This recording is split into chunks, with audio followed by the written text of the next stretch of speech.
ఈ వారం రోజుల్లో జరిగిన వార్తా విశేషాలను మీకు అందించే వార్తావాహిని కార్యక్రమానికి స్వాగతం. ఆపరేషన్ సింధూర్ ఏడాది పూర్తి చేసుకున్న సందర్భంగా సామాజిక మాధ్యమం ఎక్స్ వేదికగా రాష్ట్రపతి ద్రౌపది ముర్ము, ప్రధానమంత్రి నరేంద్ర మోదీ గురువారం స్పందించారు. ఆపరేషన్ సింధూర్ ద్వారా దేశం సాధించిన అసాధారణ విజయం సాయుధ దళాల సాటిలేని ధైర్య సాహసాలను ప్రతిబింబిస్తోందని రాష్ట్రపతి ద్రౌపది ముర్ము పేర్కొన్నారు. సైనికుల శౌర్యం, త్యాగం, వృత్తి నైపుణ్యానికి దేశం సెల్యూట్ చేస్తోందని తెలిపారు. అదేవిధంగా ప్రధానమంత్రి నరేంద్ర మోదీ స్పందిస్తూ ఉగ్రవాదాన్ని తుదముట్టించే విషయంలో భారతదేశం నిబద్ధతతో ఉందని స్పష్టం చేశారు. పెహల్గాంలో అమాయక భారతీయులపై దాడి చేసిన వారికి సైన్యం తగిన సమాధానం చెప్పిందని పేర్కొన్నారు. ఉగ్రవాదంపై భారత్ ఉక్కు సంకల్పాన్ని, జాతీయ భద్రత పట్ల రాజీలేని నిబద్ధతను ఈ ఆపరేషన్ ప్రతిబింబిస్తుందని తన సందేశంలో పేర్కొన్నారు. దేశంలోని 5 రాష్ట్రాలు, ఒక కేంద్రపాలిత ప్రాంతంలో జరిగిన అసెంబ్లీ ఎన్నికల ఫలితాలు సోమవారం వెలువడ్డాయి. పశ్చిమ బెంగాల్లో భారతీయ జనతా పార్టీ 206 స్థానాల్లో గెలుపొంది తొలిసారిగా ప్రభుత్వ ఏర్పాటు చేస్తోంది. మమతా బెనర్జీ నేతృత్వంలోని తృణమూల్ కాంగ్రెస్ 80 స్థానాలకు పరిమితమైంది. కాంగ్రెస్, ఆమ్ జనతా ఉన్నయన్ పార్టీ చెరో 2 స్థానాలు, సిపిఎం 1 స్థానంలో గెలుపొందాయి. ఇక తమిళనాడులో నటుడు సి. జోసెఫ్ విజయ్ నేతృత్వంలోని తమిళగ వెట్టి కళగం తొలి ఎన్నికల్లోనే 108 స్థానాలు గెలుచుకుని అతిపెద్ద పార్టీగా అవతరించింది. డీఎంకే 59, ఏఐఏడీఎంకే 47 స్థానాలు గెలుచుకున్నాయి. అస్సాంలో బీజేపీ నేతృత్వంలోని ఎన్డీఏ వరుసగా మూడోసారి విజయం సాధించింది. బీజేపీ 82 స్థానాలు గెలుచుకుని మెజారిటీ సాధించింది. అలాగే కేరళలో కాంగ్రెస్ నేతృత్వంలోని యూడీఎఫ్ స్పష్టమైన ఆధిక్యంతో అధికారంలోకి వచ్చింది. కాంగ్రెస్ 63, ఐయూఎంఎల్ 22 స్థానాలు గెలుచుకున్నాయి. బీజేపీ 3 స్థానాలు దక్కించుకుంది. కేంద్రపాలిత ప్రాంతం పాండిచ్చేరిలో ఎన్డీఏ 18 స్థానాలతో తిరిగి అధికారాన్ని నిలబెట్టుకుంది. 4 రాష్ట్రాలతో పాటు ఒక కేంద్రపాలిత ప్రాంతంలో ఎన్నికల ఫలితాలు వెలువడిన అనంతరం ప్రధానమంత్రి న్యూఢిల్లీలోని బీజేపీ కార్యాలయంలో జరిగిన విజయోత్సవ వేడుకలకు భారతీయ జనతా పార్టీ సీనియర్ నాయకులు ప్రధానమంత్రి నరేంద్ర మోదీ సోమవారం హాజరయ్యారు. ఈ సందర్భంగా ప్రసంగిస్తూ పశ్చిమ బెంగాల్, అస్సాం, పుదుచ్చేరిలో తమ అభ్యర్థులను గెలిపించినందుకు ప్రజలకు ధన్యవాదాలు తెలిపారు. పశ్చిమ బెంగాల్లో 93% పోలింగ్తో సరికొత్త రికార్డు సృష్టించారని, తమిళనాడు, కేరళలోనూ పోలింగ్ శాతం బాగా పెరిగిందన్నారు. దేశంలో 20కి పైగా రాష్ట్రాల్లో బీజేపీ, ఎన్డీఏ కూటమి ప్రభుత్వాలు ఉన్నాయని గుర్తు చేశారు. నరేంద్ర మోదీ సుపరిపాలన అందిస్తున్నందుకే ప్రజలు ఎన్డీఏ కూటమిని వరుసగా గెలిపిస్తున్నారని ప్రధానమంత్రి తెలియజేస్తూ ये देश के उज्जवल भविष्य की उद्घोषणा का दिन है। ये भरोसे का दिन है। भरोसा भारत के महान लोकतंत्र पर, भरोसा परफॉर्मेंस की पॉलिटिक्स पर, भरोसा स्थिरता के संकल्प पर, भरोसा एक भारत श्रेष्ठ भारत की भावना पर। దక్షిణ కోస్తా రైల్వే జోన్ పరిధిని స్పష్టం చేస్తూ కేంద్ర ప్రభుత్వం గెజిట్ నోటిఫికేషన్ను మంగళవారం విడుదల చేసింది. 2026 జూన్ 1 నుంచి విశాఖ కేంద్రంగా సౌత్ కోస్ట్ రైల్వే జోన్ ఏర్పాటు చేస్తున్నట్లు అందులో పేర్కొంది. గుంతకల్లు, గుంటూరు, విజయవాడ డివిజన్లను విశాఖ జోన్ పరిధిలోకి తీసుకొచ్చింది. దక్షిణ మధ్య రైల్వే, తూర్పు కోస్తా రైల్వే నుంచి కొన్ని ప్రాంతాలను కలిపి దక్షిణ కోస్తా రైల్వే ఏర్పాటు చేస్తున్నట్లు గెజిట్లో కేంద్రం పేర్కొంది. రాయగడ నుంచి కొన్ని సెక్షన్లను విశాఖ డివిజన్లో కలుపుతూ ఉత్తర్వులు విడుదల చేసింది. తాజా ఉత్తర్వులతో రాయగడ డివిజన్లో ఇంతకుముందు ఉన్న Palasa, Ichchapuram railway line, Ichchapuram, Duvvada, Vizianagaram railway లైన్లు విశాఖ డివిజన్లో చేరాయి. అదేవిధంగా నౌపడ, పర్లాకిమిడి, బొబ్బిలి, సాలూరు లైన్లు, సింహాచలం, వడ్లపూడి, విశాఖ, జగ్గయ్యపాలెం రైల్వే లైన్లను విశాఖ డివిజన్లో విలీనం చేశారు. కోరాపుట్, కిరండోల్ లైన్ను విశాఖ, రాయగడ డివిజన్లకు సంయుక్తంగా కేటాయించారు. దక్షిణ కోస్తా రైల్వే జోన్ ప్రకటనపై ముఖ్యమంత్రి నారా చంద్రబాబు నాయుడు హర్షం వ్యక్తం చేశారు. రైల్వే జోన్ కార్యకలాపాలతో రాష్ట్ర రవాణా రంగంలో కొత్త దశ ప్రారంభమవుతుందని అన్నారు.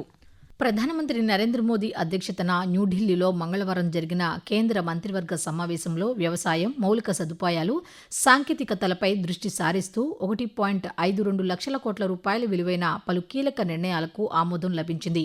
వీటిలో ప్రధానంగా గుజరాత్లో 1,570 కోట్ల రూపాయల విలువైన నౌకా మరమ్మతు కేంద్రం, చెరకు ధరలో గణనీయమైన ప్రయోజనాలు, పత్తి ఉత్పాదకతను పెంచడం వంటి అంశాలు ఉన్నాయి.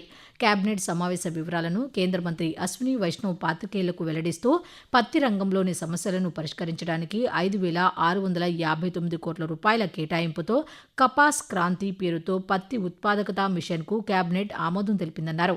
ఈ పథకం ద్వారా సుమారు 32 లక్షల మంది పత్తి రైతులు లబ్ధి పొందుతారని, 2030-31 నాటికి పత్తి ఉత్పత్తి 498 లక్షల బేళ్లకు పెరుగుతుందని కేంద్ర మంత్రి పేర్కొంటూ 5,659 करोड़ रुपए का ये प्रोजेक्ट है, जिसके 3 कंपोनेंट्स हैं. पहला कंपोनेंट रिसर्च, दूसरा प्रोडक्शन की टेक्नोलॉजीज को बढ़ाना और तीसरा न्यू एज फाइबर्स के लिए किसानों को प्रोत्साहित करना. ये प्रधानमंत्री जी का विजन है 5F, फार्म से फाइबर बनाना, फाइबर से फैक्ट्री में जाना, फैक्ट्री से फैशन, फैशन से फॉरेन शोर्स तक कॉटन का पूरी सप्लाई चेन को मेंटेन करना. कस्तूरी कॉटन, इसकी प्रॉपर मार्केट में स्थापना करवाना, ये भी इस मिशन का पार्ट है. మధ్యప్రదేశ్, రాజస్థాన్, ఉత్తరప్రదేశ్, కర్ణాటక, ఆంధ్రప్రదేశ్, తెలంగాణ రాష్ట్రాల్లోని 19 జిల్లాలను కలుపుతూ రైల్వే ప్రాజెక్టులకు కేంద్ర మంత్రివర్గం ఆమోదం తెలపటాన్ని ప్రధానమంత్రి నరేంద్ర మోదీ స్వాగతించారు.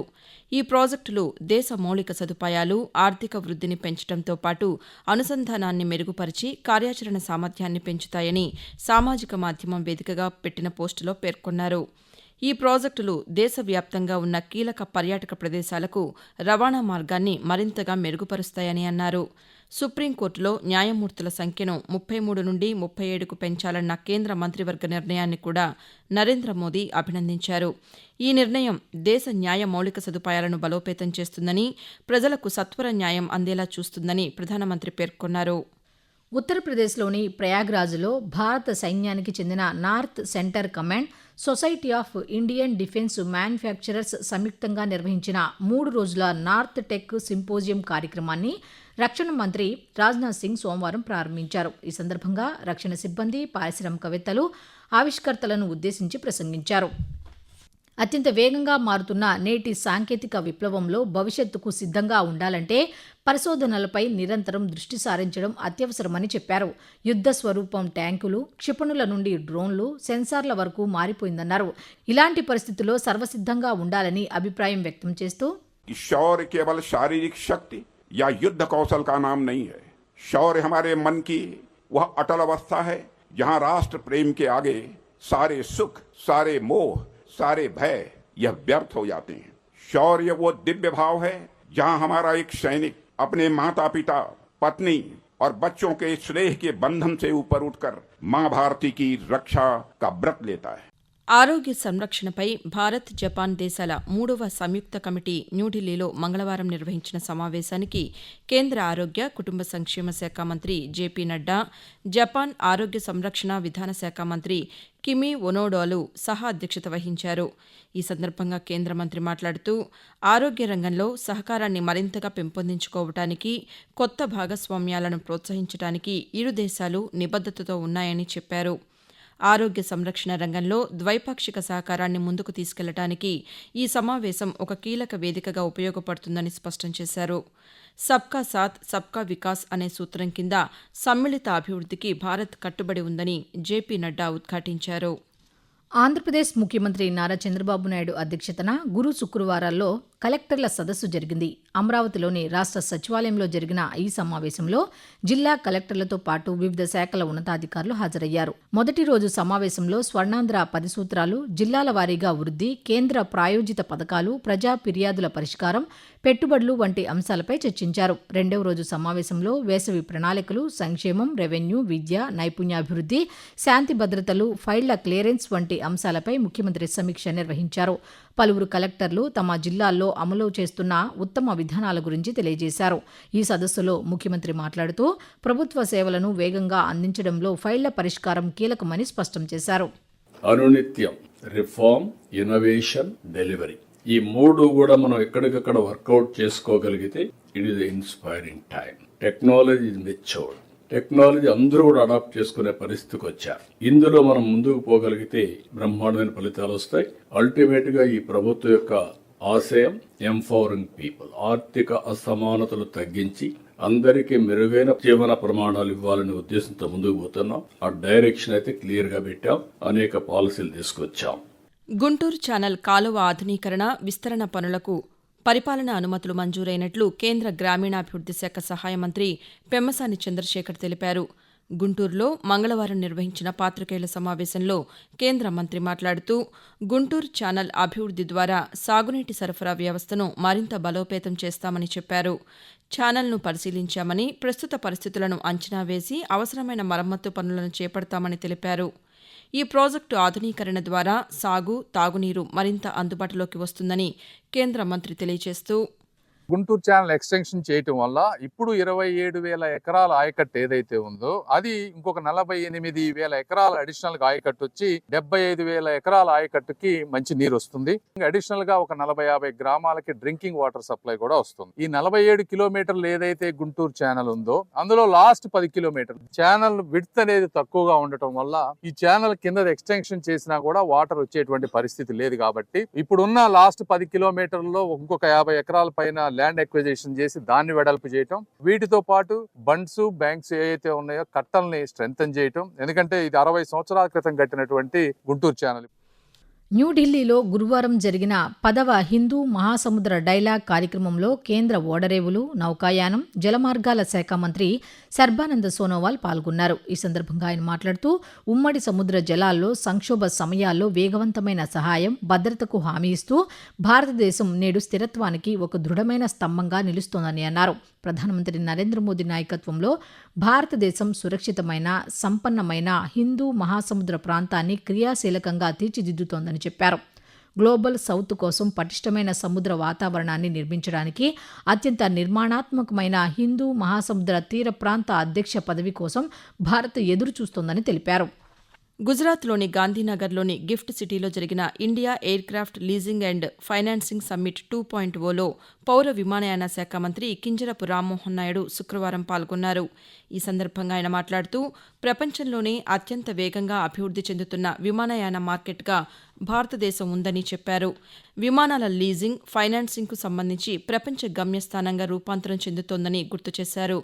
భారతదేశం ప్రపంచంలోనే 3వ అతిపెద్ద దేశీయ విమానయాన మార్కెట్గా ఆవిర్భవించిందని చెప్పారు. ప్రస్తుతం దేశంలో ఉన్న 1,100 వాణిజ్య విమానాల సముదాయం 2035 నాటికి 3 రెట్లు పెరుగుతుందని రామ్మోహన్ నాయుడు పేర్కొంటూ India has emerged not merely as one of the world's fastest growing economies, but also as a nation that the world looks to for inspiration, for partnership, and more importantly for leadership. India's aviation sector is not merely growing, it is transforming at a pace that is catching the attention of the entire world. Passenger traffic in financial year 26 alone has touched 191 million on combined domestic and international routes. Akashvani సంస్థ దేశానికి గడిచిన 90 ఏళ్లుగా సేవలను అందిస్తున్న సందర్భాన్ని పురస్కరించుకుని మ్యారథాన్ను ఢిల్లీలో శుక్రవారం నిర్వహించింది. Prasar Bharati CEO Gaurav Dwivedi, Akashvani director general Rajiv Kumar Jain ఈ పరుగును ప్రారంభించారు. దాదాపు 3.5 కిలోమీటర్ల వరకు సాగిన ఈ మ్యారథాన్లో ఆకాశవాణి, దూరదర్శన్, ప్రసార భారతి ఉద్యోగులు తమ కుటుంబ సభ్యులతో కలిసి పాల్గొన్నారు. ఈ సందర్భంగా ప్రసార భారతి సీఈఓ గౌరవ్ ద్వివేది మాట్లాడుతూ మ్యారథాన్ ద్వారా ఫిట్నెస్ ఉద్యమ సందేశాన్ని ప్రజల్లోకి తీసుకువెళ్తున్నట్లు చెప్పారు. ఆకాశవాణి డైరెక్టర్ జనరల్ రాజీవ్ కుమార్ జైన్ మాట్లాడుతూ దేశవ్యాప్తంగా ఉన్న 232 ఆకాశవాణి కేంద్రాలలో ఈ నెలలో అనేక కార్యక్రమాలు నిర్వహించనున్నట్లు తెలిపారు. కాగా 1936లో స్థాపించబడిన ఆకాశవాణి దేశంలో అత్యంత విశ్వసనీయమైన ప్రసార వేదికలలో ఒకటిగా కొనసాగుతోంది. ఈ వారం రోజుల్లో జరిగిన వార్తా విశేషాలను మీకు అందించే వార్తావాహిని కార్యక్రమాన్ని మీరింతవరకు విన్నారు. వ్యాఖ్యానం కె రాణి, ఎస్ మణిశ్రీ. సమర్పణ ప్రాంతీయ వార్తా విభాగం, ఆకాశవాణి విజయవాడ కేంద్రం.